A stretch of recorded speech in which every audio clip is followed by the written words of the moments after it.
यहां आकर मुझे बहुत खुशी हो रही है। कदम जी की याद में हम यहां आए हैं। उन्होंने अपनी पूरी जिंदगी कांग्रेस पार्टी को, महाराष्ट्र को, देश को दी, विकास का काम किया, शिक्षा का काम किया और कांग्रेस पार्टी के साथ पूरे दिल से पूरी जिंदगी भर वो खड़े रहे। जब इंदिरा गांधी जी चुनाव हारी थी तब भी कदम जी उनके साथ थे। 2 बजे रात को उनकी मीटिंग ऑर्गेनाइज की थी। 2 बजे रात को पब्लिक मीटिंग ऑर्गेनाइज की थी। तो आज हम उनकी याद करते हैं। महाराष्ट्र प्रोग्रेसिव स्टेट है। अलग अलग लोगों ने यहां पर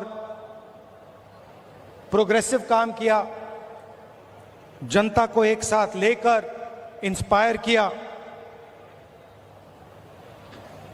और वो लोग महाराष्ट्र को रास्ता दिखाते हैं। बहुत लंबी लिस्ट है।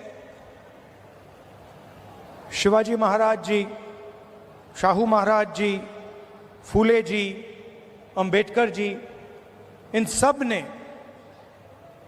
महाराष्ट्र को नहीं मगर पूरे देश को जीने का तरीका, प्रगति और इंस्पिरेशन दिया। और मैंने खारगे जी से आज कहा, कांग्रेस प्रेसिडेंट हैं तो अंदर की बात आपको बताता हूं। हम जैसे ही लैंड किए तो मैंने खारगे जी से कहा कि खारगे जी मैंने एक बात नोटिस की है। तो उन्होंने कहा क्या? मैंने कहा मैं आपके साथ कर्नाटक जाता हूं तो आप बहुत खुश हो जाते हो। जैसे ही आप जहाज से उतरते हो चेहरे पे मुस्कान होती है। मगर मैंने एक और बात देखी है, जब आप महाराष्ट्र आते हो तब भी आप बड़े खुश होते हो, आपके चेहरे पे मुस्कान होती है। तो 1 सेकंड में उन्होंने जवाब दिया, राहुल, महाराष्ट्र में कांग्रेस पार्टी की विचारधारा बहुत गहरी घुसी हुई है, इसलिए जब मैं यहां आता हूं मुझे खुशी होती है। यहां पे विचारधारा कांग्रेस की है, अंबेडकर जी की है, शिवाजी महाराज, फूले जी की है। और इसीलिए मुझे यहां आकर उतनी ही खुशी होती है जितनी मुझे कर्नाटक में जाकर होती है। और यही मेरी फीलिंग है। जब भी मैं महाराष्ट्र आता हूं मुझे लगता है कि ये जो प्रदेश है हमारी विचारधारा का गढ़ है, फाउंडेशन है और आप लोगों के डीएनए में हमारी विचारधारा है। और लड़ाई विचारधारा की है। जो आप हिंदुस्तान में देख रहे हैं ये सिर्फ पॉलिटिक्स नहीं है। पहले पॉलिटिक्स चलती थी, राजनीति चलती थी। आज हिंदुस्तान में आइडियोलॉजिकल लड़ाई चल रही है, विचारधारा का युद्ध चल रहा है। और एक तरफ कांग्रेस पार्टी और ये सब महापुरुष और दूसरी तरफ बीजेपी। हम सोशल प्रोग्रेस चाहते हैं, हम सबको जोड़कर एक साथ आगे ले जाना चाहते हैं और वो चाहते हैं कि चुने हुए लोगों को हिंदुस्तान का पूरा फायदा मिले, दलित दलित रहे, पिछड़े लोग पिछड़े रहें, आदिवासी आदिवासी रहें, और जो जात का ढांचा है वो वैसा का वैसा रहे, ये हम दोनों के बीच में लड़ाई है। और ये आपको पूरे देश में दिखेगी। वो नफरत फैलाते हैं, हिंसा फैलाते हैं, एक धर्म को दूसरे धर्म से लड़ाते हैं, एक जात को दूसरी जात से लड़ाते हैं, एक भाषा को दूसरी भाषा से लड़ाते हैं। मणिपुर देखिए, पहली बार हिंदुस्तान की हिस्ट्री में सिविल वॉर जैसा माहौल बना हुआ है, मगर आज तक 1.5 साल हो गया, आज तक हिंदुस्तान के प्रधानमंत्री मणिपुर नहीं गए, जा ही नहीं सकते, क्योंकि वहां पे बीजेपी के लोगों ने आग लगाई। तो ये लड़ाई चल रही है। भारत जोड़ो यात्रा में कन्याकुमारी से हम कश्मीर चले। लोग कहते हैं कि राहुल गांधी कन्याकुमारी से कश्मीर चला। नहीं, मैं अकेला नहीं चला था, लाखों लोग हमारे साथ कन्याकुमारी से कश्मीर चले थे। महाराष्ट्र में, केरल, तेलंगाना, उत्तर प्रदेश, मध्य प्रदेश, हर प्रदेश के लोग चले थे। और एक लक्ष्य था, जो एक लाइन में हमने कह दिया, नफरत के बाजार में मोहब्बत की दुकान खोलनी। हमें नफरत की राजनीति नहीं चाहिए, नफरत का हिंदुस्तान नहीं चाहिए, हमें मोहब्बत की राजनीति चाहिए, मोहब्बत का हिंदुस्तान चाहिए। हम भाईचारा देखना चाहते हैं, हम एक दूसरे की इज्जत करना चाहते हैं। यह फर्क है। आप देखिए, देश के कोने कोने में ये लोग नफरत फैलाते हैं, और ये नई चीज नहीं है, ये सदियों से कर रहे हैं। और ये विचारधारा की लड़ाई भी पुरानी है। आज ये लड़ाई कांग्रेस पार्टी और बीजेपी के बीच में है। इससे पहले यही लड़ाई फूले जी ने लड़ी, यही लड़ाई शिवाजी महाराज ने लड़ी। विचारधारा उनकी और हमारी मिलती है।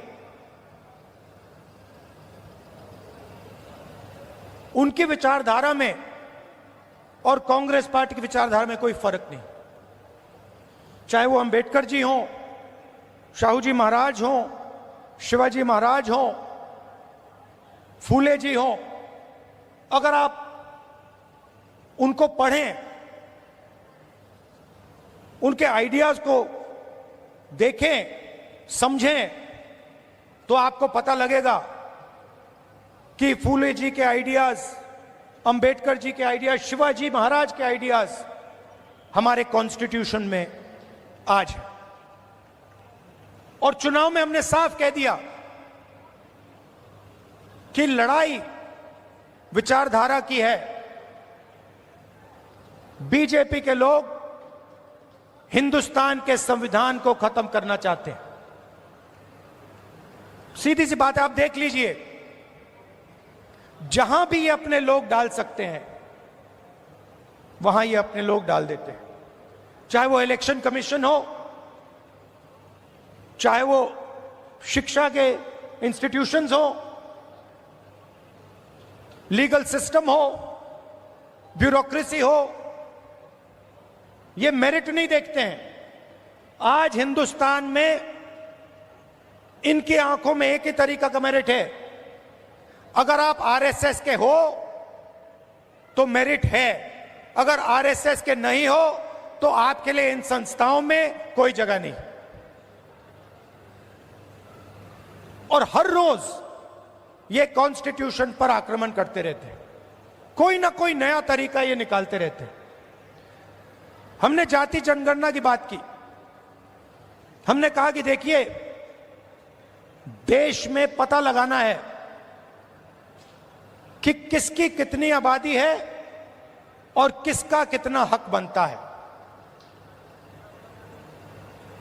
मैंने कुछ गलत बोला?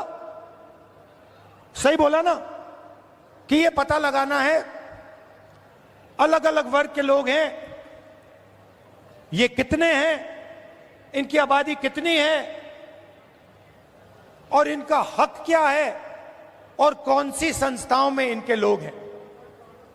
एक प्रकार से हम स्नैपशॉट लेना चाहते हैं कि हिंदुस्तान में आज क्या हालात हैं। बीजेपी के लोग एकदम कहते नहीं, हमने दबाव डाला,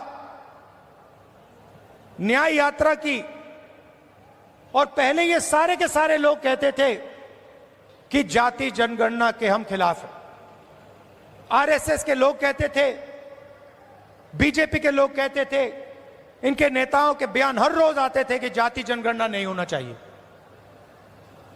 हमने दबाव डाला और कुछ दिन पहले कंफ्यूजन में आरएसएस कहती है कि हां, जाति जनगणना जरूरी है।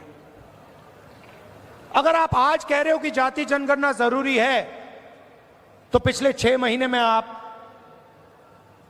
क्या कह रहे थे? मैं आपको बता रहा हूं, पार्लियामेंट में हमने कहा है, पार्लियामेंट के फ्लोर में, लोकसभा में मैंने कहा है, कुछ भी हो जाए जाति जनगणना करवाएगी कांग्रेस पार्टी, करवाएगी, हमारा गठबंधन करवाएगा। क्योंकि हम जानना चाहते हैं, हम देश की सच्चाई समझना चाहते हैं। इस देश के धन का फायदा किसको हो रहा है, कौन से वर्ग को हो रहा है, किसको नहीं हो रहा है, यह हम जानना चाहते हैं और यह हम काम करवा के दिखाएंगे। भाइयों और बहनों, आज हमने कदम जी की मूर्ति का उद्घाटन किया और जब मैं वहां था, मैं सोच रहा था कि कदम जी ने 60 साल आपके साथ काम किया, ट्रांसपेरेंसी के साथ, मोहब्बत के साथ उन्होंने काम किया, ईमानदारी के साथ उन्होंने काम किया। 60 साल में उन्होंने आपसे कभी माफी नहीं मांगी। क्यों नहीं मांगी?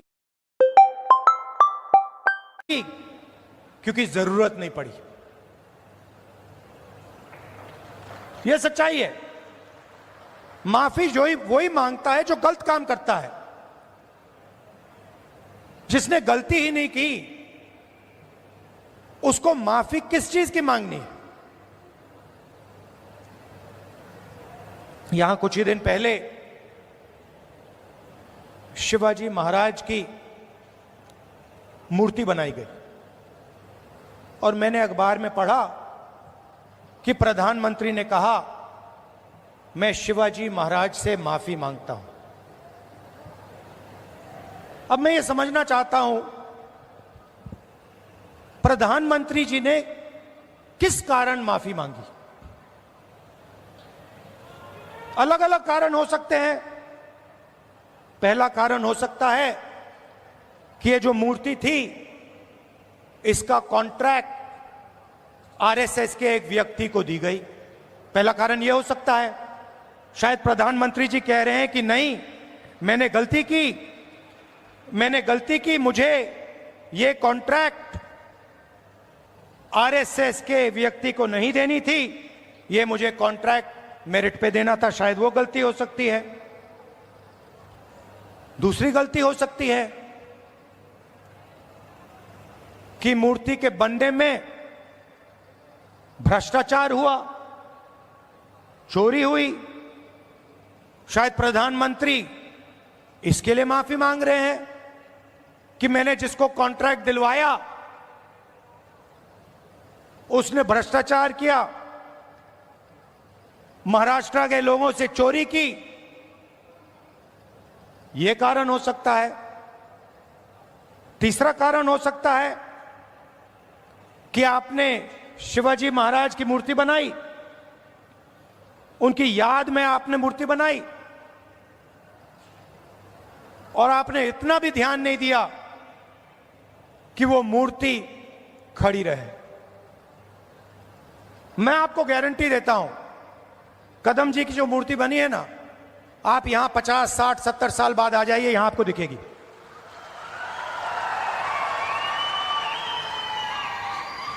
और शायद सबसे बड़े महापुरुष शिवाजी महाराज जी की मूर्ति बनती है और कुछ ही दिनों में भ्रष्टाचार के कारण, गलत व्यक्ति को कॉन्ट्रैक्ट देने के कारण वो मूर्ति गिर जाती है।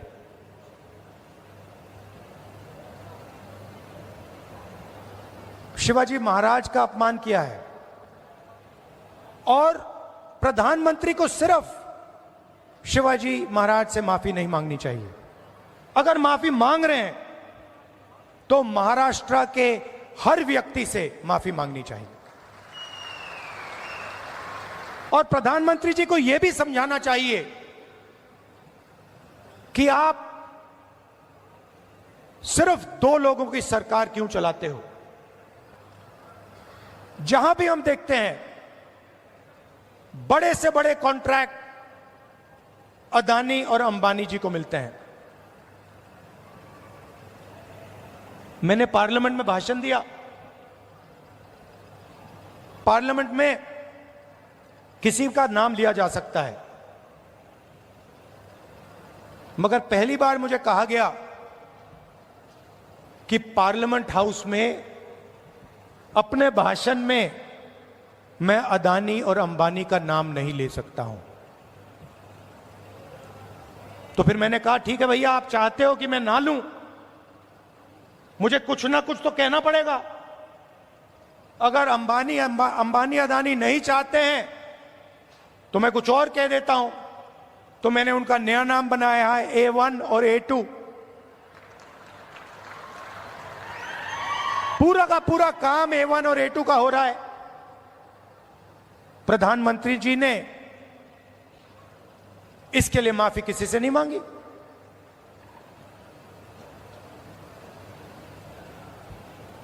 काले कानून आए,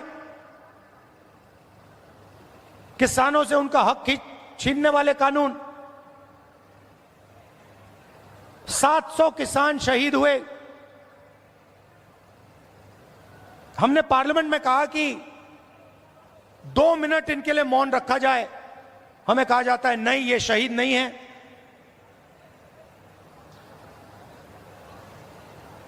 दो लोगों को फायदा पहुंचाने के लिए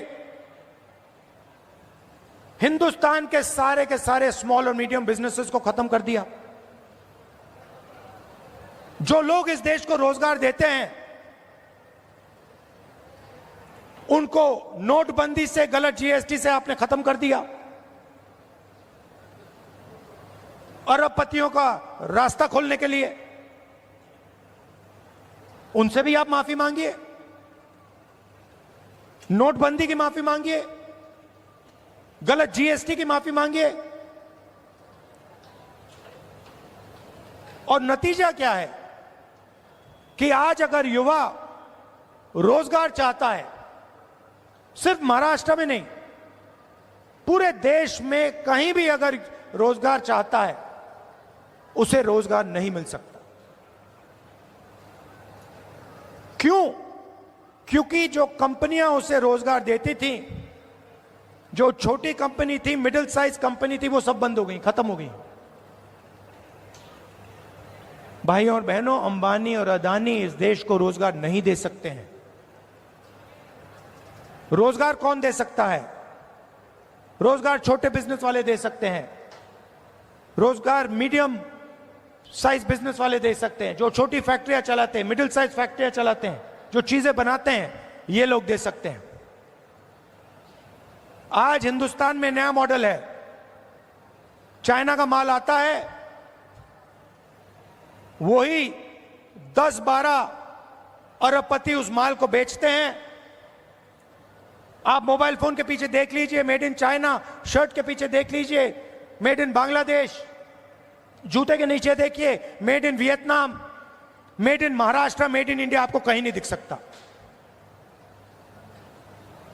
और ये सारा का सारा माल ये अरबपति बेचते हैं। नुकसान किसका होता है? हिंदुस्तान के युवाओं का होता है।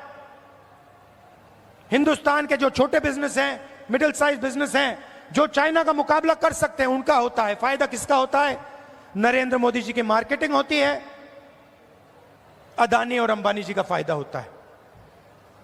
और दो हिंदुस्तान बन रहे हैं, एक अरबपतियों का उसमें 20-25 लोग हैं, और दूसरा मजदूरों का, किसानों का, बेरोजगार युवाओं का। भाइयों और बहनों, 16 लाख करोड़ रुपए 16 लाख करोड़ रुपए नरेंद्र मोदी जी ने इन 20-25 लोगों का कर्जा माफ किया है। किसानों का आज तक कर्जा माफ नहीं किया है। हमने 70,000 करोड़ रुपए किया था जब हमारी सरकार थी। आप सोचो, 70,000 करोड़ रुपए से हिंदुस्तान के सारे किसानों का कर्जा माफ किया था। इन्होंने 16 लाख करोड़ रुपए 22-25 लोगों को दिया है। ये हमारी लड़ाई है। हम चाहते हैं कि एक हिंदुस्तान हो। अगर बैंक के दरवाजे अरबपतियों के लिए खुले हैं, तो बैंक के दरवाजे किसानों के लिए, मजदूरों के लिए, युवाओं के लिए खुले होने चाहिए। अगर उनका 16 लाख करोड़ रुपए माफ हो रहा है, तो फिर गरीबों का भी 16 लाख करोड़ रुपए माफ होना चाहिए। और अगर गरीबों का 16 लाख करोड़ रुपए माफ नहीं हो रहा है, तो फिर उनका नहीं होना चाहिए। हम सिर्फ न्याय की बात कर रहे हैं। और यही लड़ाई महाराष्ट्र में है। आप यहां का इंफ्रास्ट्रक्चर देखिए, यहां बेरोजगारी देखिए। Thank you. बेरोजगारी देखिए, हर एरिया में आपको भ्रष्टाचार दिखेगा। जहां भी आप देखोगे सड़क बनती है, भ्रष्टाचार। सरकारी भ्रष्टाचार से बनी है, सरकारी चोरी करके बनी है, सरकारी एमएलए को पैसा बन के दे के बनी है। ये बीजेपी की सरकार नहीं है, ये आपकी सरकार थी।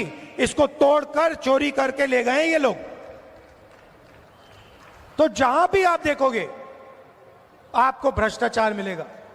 बाहर के लोग यहां आकर आपके कॉन्ट्रैक्ट ले जाते हैं, दूसरे स्टेट के लोग यहां आकर आपसे कॉन्ट्रैक्ट छीन जाते हैं। ये हम बदलना चाहते हैं। और मैं जानता हूं कि आप सब कांग्रेस पार्टी के कार्यकर्ता, मोहब्बत की दुकान वाले कार्यकर्ता, बब्बर शेख, मैं जानता हूं कि यहां पे आप महाराष्ट्र की सरकार लाने जा रहे हो। अपना खून पसीना देकर महाराष्ट्र की जनता की सरकार, किसानों की सरकार, बेरोजगार युवाओं की, मजदूरों की सरकार, हर वर्ग की सरकार आप लाने जा रहे हो। जहां भी आपको मेरी जरूरत होगी मैं आ जाऊंगा। आपको सिर्फ ऑर्डर देना है कि राहुल आपको यहां आना है, यहां आना है, यहां आना है, मैं हाजिर हो जाऊंगा। अंत में मैं आप सबको दिल से धन्यवाद देता हूं कि आप यहां आए, इतने प्यार से आपने मेरी बात सुनी। धन्यवाद। नमस्कार।